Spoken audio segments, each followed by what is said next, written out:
tribe. And, you know, I'm looking to see what he's got here for Morten. Morten obviously is favored in this head-to-head matchup, but Sweep has proven that he can do it when he got that great sweep over Chivas. I mean, what head-to-head matchups isn't Morten favored in, right? It's a very, very short list where you don't give Morten a very significant advantage. So you see right there, Sweep is a pretty reactive player. He plays the first card only 14% of the time.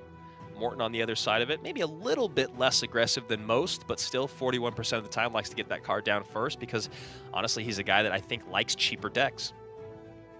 On the season, Sweep does have a positive win rate, 53%, and all of that coming because he got a really great King of the Hill sweep to give him a 4-1 record in that set.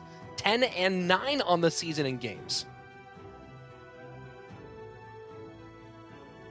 So both these guys just sitting back. Once again, we've been seeing a lot of this weekend, and pretty traditional for Morten during this time down to kind of look around, maybe talk to his teammates. Obviously, I mean, honestly, I bet he's talking to Sam just to see what he thinks, what they think about what Sweep is going to bring to the table. Again, this being an all-Western finals, these teams are all very familiar with one another. Morten, number 5 on the list of all-time Grand Challenge wins, somewhere in the 440s or 450s at this point in terms of number of times he's beaten the 12-ring Grand Challenge. Over 1.34 million cards won in the challenges. That is the record. Yeah, it's just an insane number when you talk about what Morten has accomplished. And yeah, 1.3 million cards, 1,364,920 cards won by the German. Well, you know, Andrew, you talk about what it takes to be great at this level, and a lot of the players who are the top pros you've seen, B-Rad, Benny Hu, Morten, Wings, those are all guys on that top 5 Grand Challenge list, and part of why Morten's right here is because he's played more tournament standard Clash Royale than almost anybody. Yeah, and you know, everyone likes to talk about the 10,000 hours that you put into anything to be great, and that's exactly the mindset that those guys have on that top 5 list, just getting the hours in, getting the reps in, knowing every single matchup inside and out. I mean, I feel like 10,000 hours can't even touch what Morten's put into this game. No, not even. Hog Rider straight on through.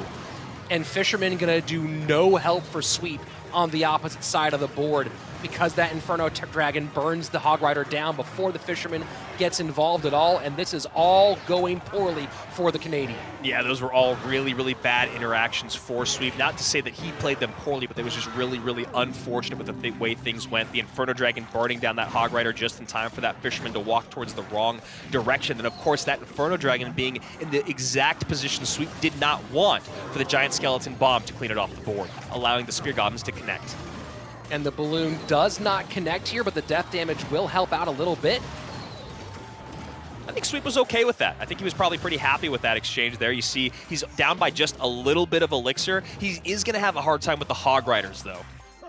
And that's going to be 2 shots, I believe. No, just 1 shot, and this time does get the King Tower activation, but a late King Tower activation under 1,500 HP on the right-hand side. Giant Skeleton just working towards the left-hand side. Morten's going to keep doing that comfortably because that Fisherman is going to be, you know, maybe a bit of a nuisance for Sweep as long as Morten always has that Giant Skeleton in cycle. And here we go. E-Barb's on the tower. Electro Wizard up high. Sweep might be making something happen here, Rich.